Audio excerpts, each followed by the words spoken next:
Fabrice, invité de la chaîne YouTube Mentor Show, raconte son enfance à Paris. Dès son plus jeune âge, il se sentait décalé dans le monde, trouvant que tout était dénué de sens. Il avait des idées sombres et trouvait la vie difficilement soutenable.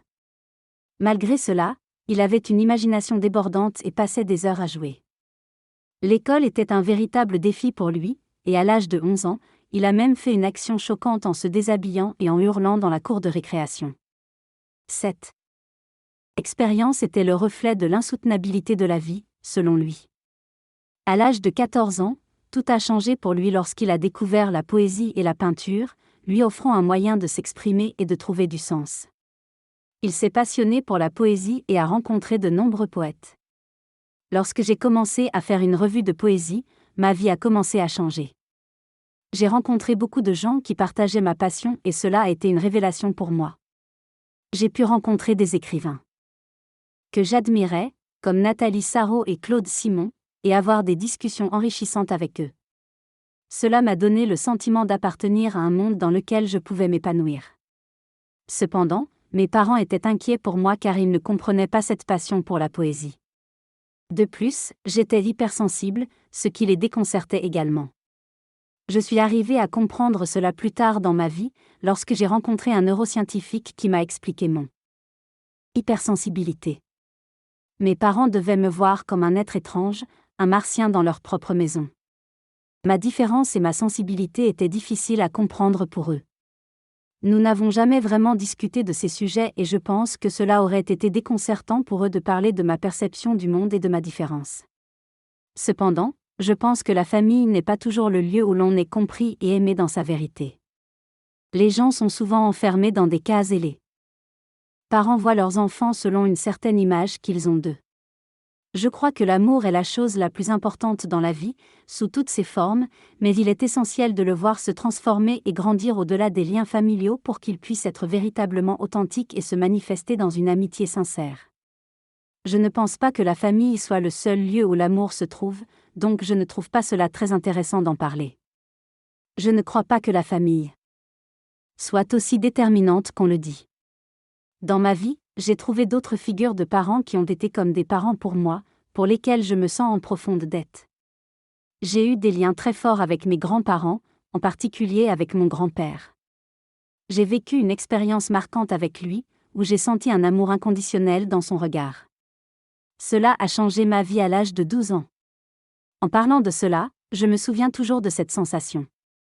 J'étais comme une écrevisse. Jetée dans de l'eau bouillante, je n'étais pas au bon endroit. Mais cette rencontre avec mon grand-père était vraiment spéciale, car il m'a vu comme un être humain, et j'ai ressenti quelque chose de foudroyant dans son regard.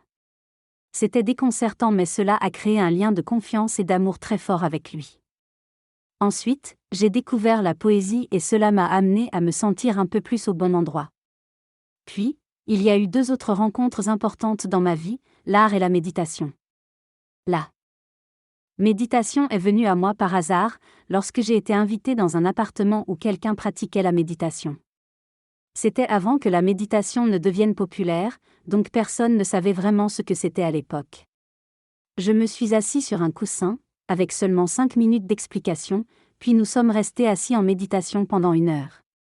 Cela a été difficile au début, mais j'ai senti un espace sécurisé, rempli d'amour et de plénitude. C'était une évidence pour moi, la première fois de ma vie. La poésie et la peinture avaient déjà montré une dimension de présence humaine et d'existence vraie, mais la méditation m'a apporté cette sécurité et cette plénitude indiscutable.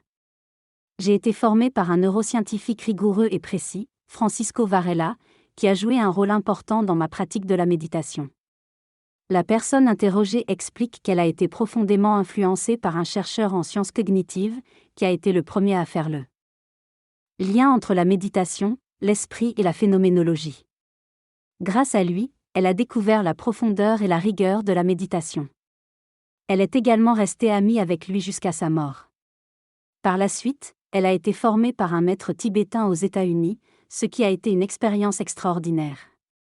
Elle raconte une anecdote sur comment elle a pu assister à un séminaire malgré son manque de ressources financières.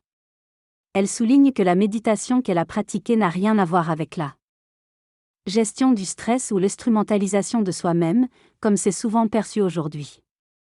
Pour elle, la méditation était un moyen de se connecter à la profondeur de l'existence et de trouver la vérité. Elle mentionne que son entourage réagissait de différentes manières à sa passion pour la méditation, et que son père avait même appelé les renseignements généraux pour s'informer sur la dangerosité de la pratique. Cependant, cela lui importait peu car elle était convaincue de la vérité et de la valeur de la méditation. Elle conclut en expliquant que malgré des études et une carrière de professeure de philosophie, elle n'a pas aimé ça et qu'elle cherchait une autre voie. L'auteur explique qu'il s'est forcé à devenir professeur de philosophie, mais qu'il était profondément malheureux dans ce domaine. Un collègue lui a parlé des cours d'un professeur de philosophie qui l'ont passionné. Il décide alors d'écrire à ce professeur et finit par assister à tous ses cours, malgré ses obligations professionnelles. Il démissionne finalement de l'éducation nationale pour se consacrer pleinement à la philosophie. Malgré les difficultés financières, il se sent heureux et épanoui. L'auteur souligne l'importance de suivre sa passion plutôt que de se fixer sur des rêves et de prendre des risques. Dans cette allocution, l'orateur explique que réaliser ses rêves est une idée abstraite. Il raconte son expérience personnelle d'avoir assisté à un cours qui lui a fait prendre conscience de la signification des textes et lui a ouvert les portes de la connaissance. Il met en garde contre le fait de mettre trop de pression sur les adolescents en leur demandant ce qu'ils veulent faire plus tard, car la plupart des gens découvrent leur vocation par hasard. Il affirme que ce n'est pas en réalisant ses rêves que l'on trouve le sens dans la vie, mais en étant attentif au monde réel et en écoutant les signes qui nous guident. Il conseille de saisir les opportunités qui se présentent et de rester ouvert aux rencontres qui peuvent nous transformer. Dans cette interview, la personne parle de son enfance, où elle se sentait ennuyée et peu intéressée par l'école. Elle estime cependant que cette période lui a permis de comprendre et d'apprécier l'importance de l'ennui dans sa vie. Elle ne croit pas que l'enfance détermine complètement notre vie et pense que nous avons la liberté de nous construire et de déplacer les choses. Elle souligne également qu'il est possible de devenir ses propres parents et de réparer l'enfance que l'on n'a pas eue grâce à la méditation et à la philosophie. L'idée de s'aimer soi-même est remise en question, car elle estime que nous ne nous connaissons jamais complètement et que nous sommes toujours énigmatiques pour nous-mêmes. Toutefois, elle défend la notion de présence, d'ouverture et de bienveillance envers soi-même. La confiance en soi n'est pas réellement importante, car il est impossible d'avoir une confiance absolue en soi-même. On ne devrait pas rechercher constamment une confirmation de notre valeur, mais plutôt se détacher de ses attentes et se laisser porter par le mouvement de la vie. Il est illusoire de penser qu'il faut s'aimer avant d'entrer en relation avec les autres. C'est au sein des relations que l'on apprend à s'aimer et que l'on développe un lien profond avec soi-même. La méditation a été une expérience fondatrice dans ma vie, non seulement car elle m'a rendu heureux, mais aussi car elle a transformé ma perception du monde. Elle m'a permis de vivre les épreuves avec une présence et un apaisement, sans pour autant nier les émotions douloureuses. Ainsi, la méditation permet de ne pas lutter contre ce qui se passe, et de vivre pleinement chaque expérience. La méditation est un moyen de sortir de l'instrumentalisation de soi-même et de la pression de devoir être parfait que notre société moderne impose. Elle nous libère de la maladie de notre temps, comme le stress et le burn-out, qui sont le résultat de notre tendance à nous instrumentaliser. La méditation nous invite à être un être humain imparfait et à entrer dans le mouvement de la vie, plutôt que de chercher à maximiser notre potentiel comme une ressource. En ce sens, elle s'oppose au capitalisme psychique qui nous pousse à nous considérer comme des machines productives. La méditation nous permet de renouer avec notre humanité et de vivre en accord avec la vérité de la vie. Être humain, c'est bien plus complexe et profond que d'être une simple table. Nous sommes constamment questionnés sur notre liberté et notre mortalité. Socrate nous a même exhortés à nous connaître nous-mêmes, à comprendre ce que signifie être un être humain et quel est notre art de vivre propre. Être un être humain ne peut être réduit à un manuel d'instruction comme pour un robot ou un ordinateur. Confondre les deux mène à notre malheur. Être un être humain signifie être anxieux par nature, contrairement à une table qui ne ressent aucune angoisse. Nous sommes parfois inhumains, parfois distraits, parfois impolis. Être un être humain est un défi constant. Il n'y a pas de mode d'emploi pour être parent ou pour comprendre pleinement ce que cela signifie d'être humain. C'est un art, Une forme de vie unique. Les gens croient souvent être malheureux parce qu'ils n'ont pas le bon mode d'emploi, mais en réalité, leur malheur vient du fait qu'on leur donne des règles à suivre qui ne correspondent pas à leur nature profonde. Être humain signifie être travaillé par l'angoisse, une angoisse saine qui est le contraire du désespoir. Cela ne signifie pas qu'il faut être calme, zen tout le temps, car cela serait nier notre nature. Être mère, par exemple, signifie être angoissé de savoir si nous faisons suffisamment bien pour nos enfants. Cette angoisse est normale et saine, elle nous pousse à nous remettre en question, à apprendre et à grandir. La vie est liée à ce mouvement constant, qui est à la fois bénéfique et heureux. Nous devons nous libérer de l'idée qu'il faut être parfait, calme, zen en permanence, car cela nous fait sentir coupables de ne pas y parvenir. La méditation et la philosophie nous aident à être plus humains, à nous connaître davantage, à reconnaître et embrasser notre angoisse.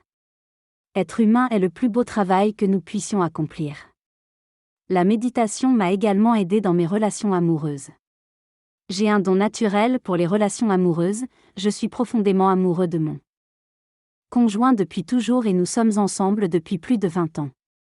Bien sûr, il y a des hauts et des bas, des crises qui nous permettent de nous ajuster, car la vie n'est pas stable.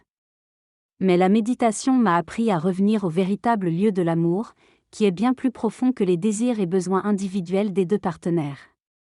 Le secret d'un couple réside dans la relation elle-même, et il est essentiel de toujours revenir à cette vérité de la relation pour maintenir l'amour vivant.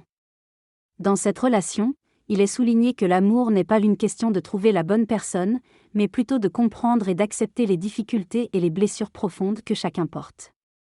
La méditation est mentionnée comme un outil pour reconnaître et accepter sa vulnérabilité, qui est en réalité une force.